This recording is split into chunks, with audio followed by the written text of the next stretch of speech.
Hello everyone. Today I'm excited to share a problem and solution from IMO 2025, this year's International Math Olympiad that happened in Sunshine Coast in Queensland, Australia. It happened recently. The first day of IMO happened on 15th of July and the second day of IMO happened on 16th of July. Each day consists of 3 problems, and I feel personally that the problems were on the easier side this year. We are going to discuss a geometry problem which is on the day 1 and problem number 2. So first I will state the problem and we will draw the diagram and we will explore it. Then we will understand the prerequisites required to tackle the problem. You may take some time after that. Do not look into our solution directly. Take some time after learning the prerequisites discussed. Then later, I recommend you to at least look into it for 1 hour or 2 hours by yourself. Later, you can look into our solution. This solution is derived from our problem solving classes. So the problem solving classes are usually very interactive. The students giving their ideas and we giving some feedback based on their ideas. So let's get started. So here is the problem.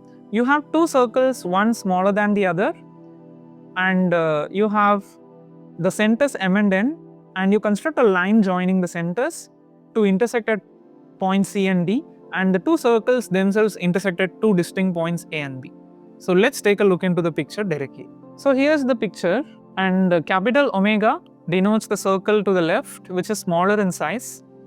Capital Gamma denotes the circle to the right, bigger in size. The 2 circles intersect at A and B. The line joining the centers of the 2 circles intersect at C and D, the respective ones. And after that, the point P denotes the circumcenter of triangle ACD. What is circumcenter? It is the center of circle passing through the 3 vertices of triangle ACD. So if you consider a circle passing through the 3 vertices, it will be unique.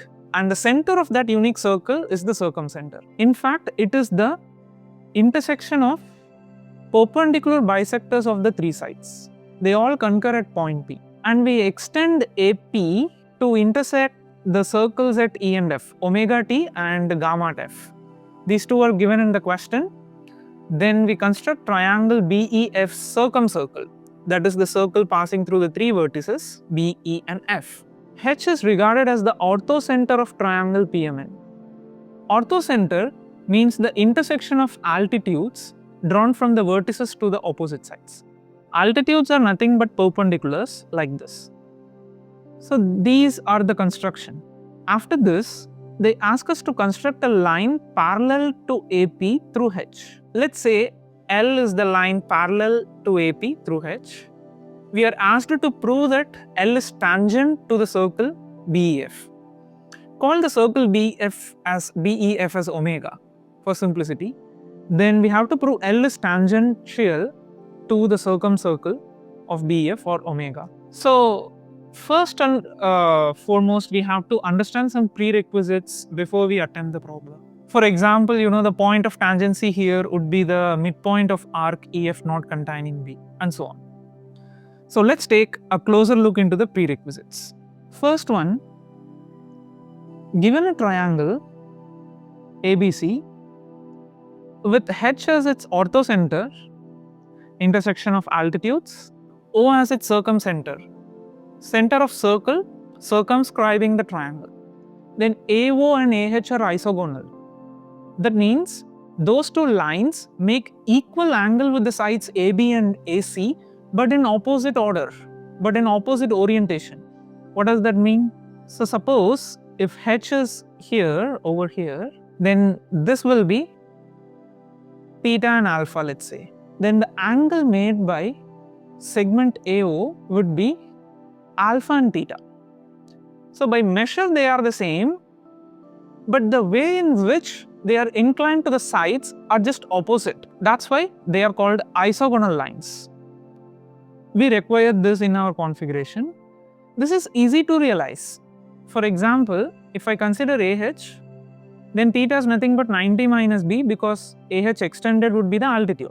This is B, so this is 90 minus B. And when I construct AO, I know that angle AOC is twice of B with AO equals CO.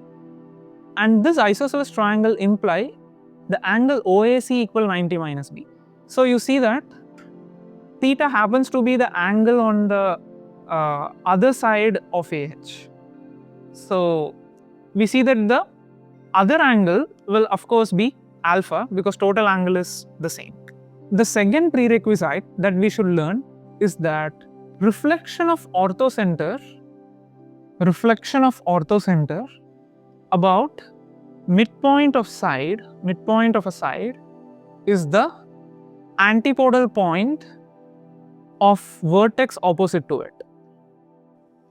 Alright, let's see what it looks in the diagram.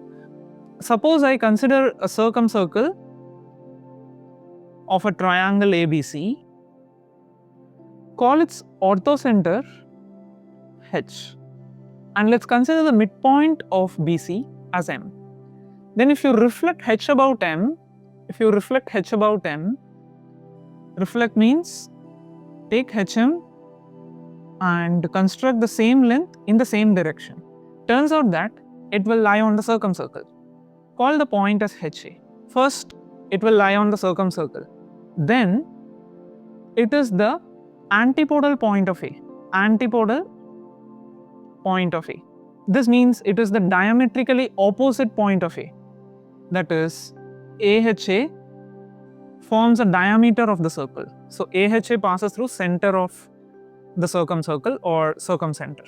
I am skipping the proof of it as this might unnecessarily extend our discourse. The third prerequisite that we should learn is one of the most important for this question, but it is also easy to understand. Suppose I consider a chord, say BC, chord of a circle. Then the tangent that is parallel to BC, tangent to that circle which is parallel to BC, has the point of tangency at the midpoint of the arc subtended by BC. Let's call the points of tangency to be M and N. Turns out that the length of arc BM and length of arc CM are equal. Same goes for the other arc, BN equals CN. You can also argue with chords BM equals CM. These two are equal. But why? You see, when I construct BM, by the tangent chord theorem, the angle made by the tangent with the chord, say theta, equals the angle subtended by the chord on the other segment. So that is also theta. But by parallel lines, the angle MBC will also be theta. Therefore, you get that BMC is an isosceles triangle and you get BM equals CM, and therefore the arc BM equals arc CM. This is such a nice property which helps us tackle the problem. And of course, along the lines we will be using some cyclic quadrilaterals. So now it's time for you to think about this problem. Go ahead and use these ideas to start with and try out yourself. And by the way, do not miss a question that we are going to pose as an open question towards the end of this solution discussion. Stay tuned. Alright, this is the diagram that we have. Let's do some small angle chase. Consider the angle ACD to be C and ADC to be D. First of all, we notice that the perpendicular bisector of AC, which is chord of omega, passes through the center of omega, that is M. But it also passes through P by definition. P is the circumcenter of ACD. Therefore, MP is the perpendicular bisector of AC. So by deriving this, we understand that PM is perpendicular to AC and similarly PN is perpendicular to AD. Now we see our first cyclic quadrilateral with these 4 points. Let's call the midpoint of AC as X and midpoint of AD as Y. Then AXPY is a cyclic quadrilateral. Since X and Y are the midpoints, it should be easy to see AXY is C and AYX is D. It is the midpoint theorem. Therefore, AXY equal APY and AYX equal APX. So we get that angle NPA equal C and MPA equal D. Well, now we can erase this. Now that we have figured out this, we can go ahead and find the angles M and N. So I know this is 90, which makes this angle 90 minus C. Therefore, angle at M is 90 minus C and angle at N would be 90 minus D. Furthermore, observe that the angle PAD equals 90 minus C because AP is the line isogonal to the altitude through A. You know that P is the circumcenter. We saw AH and AO are isogonal as we discussed just before. I know altitude makes 90 minus C with AC. This means the line AP should make 90 minus C with AD. So it's easy to see that PAD equals 90 minus C and we find our first cyclic quadrilateral. Angle PAD equals angle PMD equals 90 minus C. Imply PMAD is cyclic. Boom, we have achieved something. Now, by a similar angle chase, we prove PNC equal PAC, 90 minus D, and therefore I get PNAC is cyclic. So let's take a closer look into these cyclic quadrilaterals. So I have erased the BEF points for clarity. Now this picture looks simple, makes us more effective for the analysis. Now we see that PMAD lies on the red circle as mentioned. Notice that angle MAP, so join MA, angle MAP equal angle MDP, say both are theta. Now we notice that PDC is an isosceles triangle because PC equals PD. As it is the circumcenter, PC and PD are the radius, so they are equal. We see that angle PCD is theta and therefore PCN is theta and PNAC is cyclic, therefore PAN is theta. PCN equal PAN. So let's write it out. Angle MAP equal angle MDP equal angle CDP equal angle DCP equal angle DCP equal angle NCP that equal angle NAP. Therefore, we get MAP equal NAP and AP is the angle bisector of angle MAN. This is something quite interesting. We used the two cyclic quadrilaterals to conclude this. We did not even involve points BEF. So, and this lets us to erase the points C and D in the entire diagram. We can just define everything starting from the points M, N and A. Start with triangle MAN and define the angle bisector at A and the P is some special point. And you can also define CD as the intersection of line MN with the circles constructed with M as center and MA as radius and N as center with NA as radius. Alright, let us now get back to our original diagram. Observe that in triangle PMN, H is the orthocenter and let's assume X as the midpoint of MN. Reflecting the orthocenter about the midpoint would lie on the circumcircle of PMN and in fact it is the antipodal point of P. But notice this angle was D and this angle was C and this one is 90 minus C and this one is 90 minus D. Suppose if we were to join PH, then it will be the altitude through P making this angle NPHD. Now, the line PA is isogonal to PH. Therefore, it is a line passing through the circumcenter of PMN and hence the antipodal point of P lies somewhere on AP. Let's write that down. Antipodal means the diametrically opposite point. So, antipode of P lies somewhere along AP because AP passes through the circumcenter of PMN and therefore it corresponds to the diameter formed by P and its antipode. Let's call the antipode of P as P prime. So here is one question for you. Prove that P prime equals I, where I is the incenter of triangle AMN. Using the ideas we derived, try proving this. Alright, let's come back to our idea. Suppose I consider the midpoint of arc EF, say that is T. Now the question says asks us to prove that line constructed parallel to AP through H is tangential to the circle omega, the small circle BEF, which can be equivalently stated as proving HT to be parallel to AP. This can be equivalently stated as proving HT parallel to AP because that parallel line will be the tangent and the tangent line passes through H. Therefore, it makes the line through H parallel to AP tangential to omega. So, I am equivalently stating this, the to prove statement as HT parallel to AP, where T is defined as the midpoint of arc EF not containing B. So, this proves of course that the line through H parallel to AP is tangential. Let's get into it. We first observe that H reflected about X goes to the line AP. And now for HT to be parallel to AP, T reflected about X should also go to AP. What's happening here? I am just taking H reflecting about X to get P prime. Now I want AP to be parallel to HT, which means if I reflect T about X, I should get it on the line AP.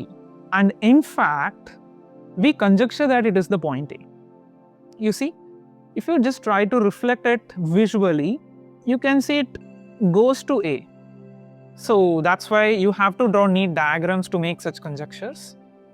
So if I am able to prove this, then definitely this line will be parallel to this and AP prime is nothing but AP and we are done. AP would be parallel to HT. So let's prove that equivalently T reflected about X gives A. Now this is simple. Let's see. Notice that A when reflected about X goes to some other point and that line segment, say it's A prime. That line segment A prime is bisected by X and Mn is bisected by X. Therefore, AM, A prime N forms a parallelogram. We have points A, M, N fixed. This means A prime should also be fixed. How are we constructing point A prime? You have triangle AMN and A is reflected about the midpoint of MN and we obtain A prime. And we notice that it's a parallelogram because diagonal bisects each other. Therefore, I can just construct a line parallel to AN passing through N and I can construct another line parallel to AM and passing through N to intersect at A prime. Let us see that point A prime will be T because it is unique. Intersection of two lines will be unique. Point A prime is unique. Let's prove that that unique point is in fact T. So first notice that when I join ME, this angle MAE will be theta say. So MEA will also be theta. Now we require some angle chase. We first introduced that angle ADC is D and by symmetry, I'm just going to a new diagram. So we first notice that angle ADC is D, then it implies angle BDC will be D. So the angle subtended by AB will be 2D, therefore angle ABF will be 2D.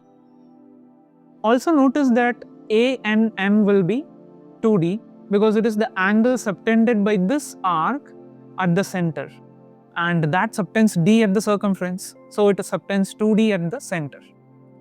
Then by similar argument, AMN will be 2C by assuming ACD to be C and we get angle BEF to be 2C.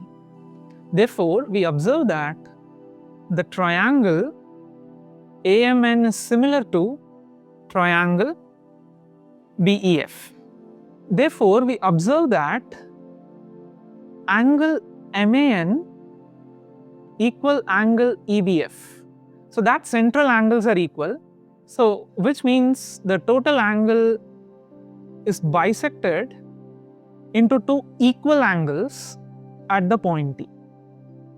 I know that T is the midpoint of arc EF, therefore TE equals TF, and we see that BT also bisects the angle EBF.